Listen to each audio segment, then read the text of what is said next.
Hey, my name is Shanshan. I sell art on shanshan.co and screen reads on shanshanacting.com. Today we're going to review Peter Rabbit 2, The Runaway.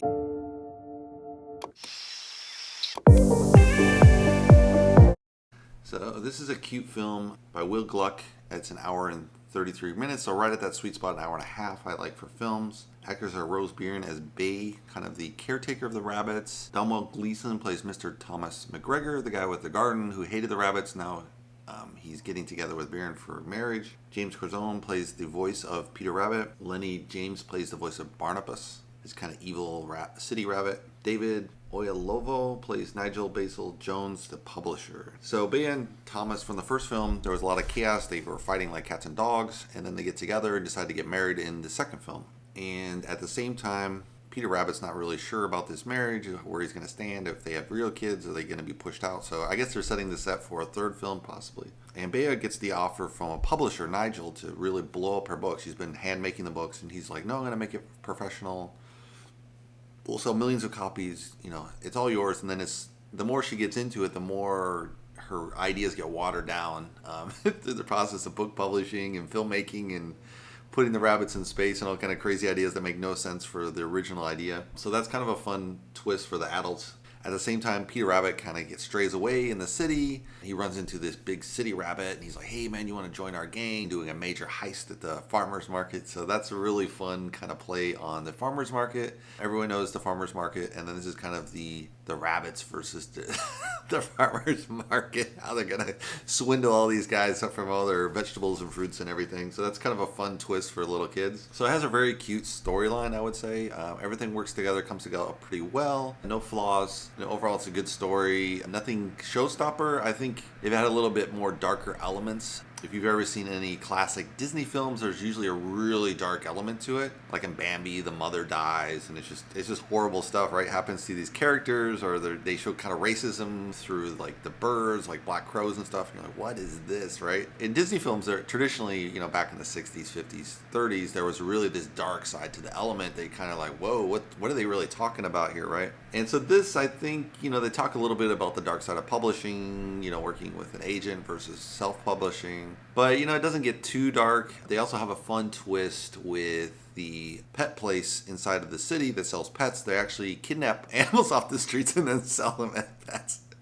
So that's a funny twist on, what happens at how they get supplies for their pets. That's a really fun twist and add into the movie to kind of twist those two together. Yeah, it's just this, heartwarming family movie, take on the book and publishing world. And at the same time, Peter Rabbit's getting bored with his country life, and he's no longer getting into mischief. And so he's like, oh, I want to get into mischief. And this guy in the city's like, oh, I know your father, and hey, I'll bring you into the gang. And they do this major heist on the farmer's market. And so that's a lot of fun. And then it turns out that guy isn't related to Peter Rabbit's father. And it's a complete swindle of Peter Rabbit's friends. And so that's kind of a lot of chaos in the film that makes it really fun.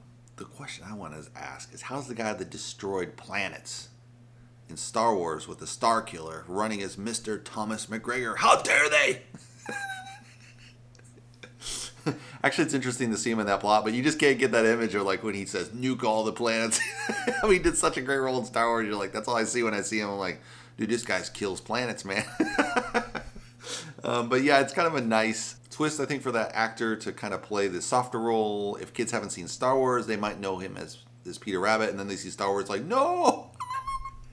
They're going to have this terrible thing if they see Peter Rabbit series first and then they go see the Star Wars and be like, no, he was kind of an okay villain. He wasn't too bad. And then in Star Wars, he's this super dark villain, right? So that's kind of fun because that plays with your mind a little bit. Yeah, just because he's so well drawn in Star Wars, and then you see him in this and you're like, it's pretty well drawn too, but it's just like, he's so typecast, I think, from the Star Wars that it just carries, it kind of lingers on, even though he's a villain in this one, but not as villainous, right? I'd say that's the only soft spot for the film, is the villains aren't so dark. There's not really a really dark element. I mean, it's for 8 to 12-year-olds, so how dark are you going to want to make it? But I think if they had a little bit more darker elements, it could have been a little crisper, a little more punch to it. Just the grittier side of life kind of really adds that thing. I mean, this is nice if you're a middle-class family, you go see it, you're like, oh, this is a nice, safe-to-see film, kind of relaxed escapism, right? Which is what you want film for, escapism, but it's, I always kind of respect Disney for that really darker side of life, and you'd see it and you'd be like, dude, what are they actually talking about in this film? Like, there would be multiple levels of symbolism in this. And there's symbolism in this film as too, is like book publishing and the film world being kind of terrible once you go from self-publishing to working in a team. It doesn't always work out as well as you want, especially for the creative ideas. But yeah, it's a fun movie, really light, obviously. I think there was only 3 people in the film, but it was 9:30. Like, who sees a killed film at 9:30? I was like, why are they showing it at 9:30? I'm like, I'll go see it, whatever. I did my DoorDash. But yeah, I would recommend if you got kids, go see it. It'll be fun. If you want to subscribe, check them out below, and I'll see you in the next movie review. Thanks for watching.